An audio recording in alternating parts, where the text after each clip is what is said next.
नमस्कार दोस्तों।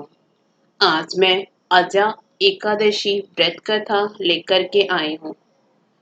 कहानी को अंत तक जरूर सुनिएगा। पौराणिक काल में भगवान श्री राम के वंश में अयोध्या नगरी में एक चक्रवर्ती राजा हरिश्चंद्र नाम के एक राजा हुए थे। राजा अपनी सत्यनिष्ठा और ईमानदारी के लिए प्रसिद्ध थे। एक बार देवताओं ने इनकी परीक्षा लेने की योजना बनाई। राजा ने स्वप्न में देखा कि ऋषि विश्वामित्र को उन्होंने अपना राजपाट दान कर दिया है।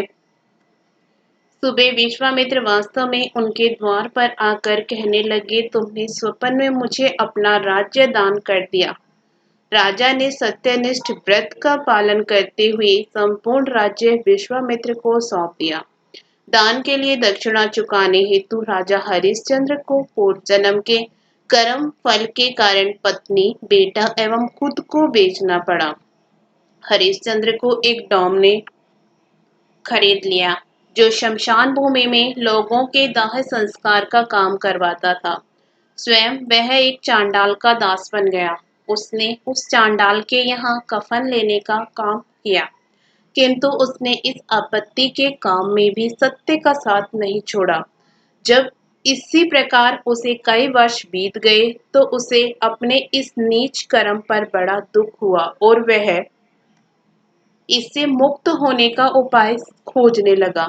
वह सदैव इसी चिंता में रहने लगा कि मैं क्या करूं, किस प्रकार इस नीच कर्म से मुक्ति पाऊं। एक बार की बात है, वह इसी चिंता में बैठा था कि गौतम ऋषि उसके पास पहुंचे। हरिश्चंद्र ने उन्हें प्रणाम किया और अपनी दुख भरी कथा सुनाने लगे। राजा हरिश्चंद्र की दुख भरी कहानी सुनकर महर्षि गौतम भी अत्यंत दुखी हुए। उन्होंने राजा से कहा, हे राजन, भादो मास के कृष्ण पक्ष की एकादशी का नाम अजय है।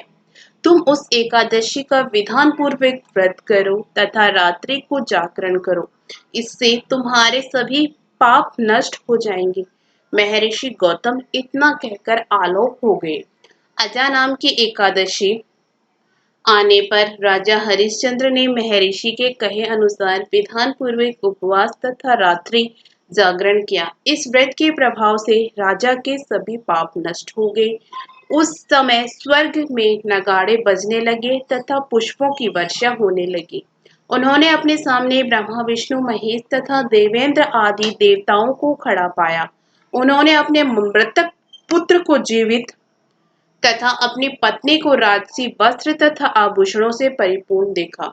व्रत के प्रभाव से राजा को पुनः अपने राज्य की प्राप्ति हुई।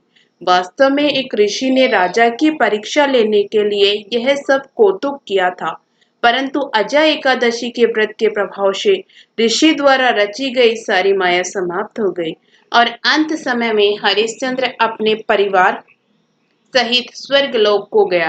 हे राजन, यह सब अजय एकादशी के व्रत का प्रभाव था।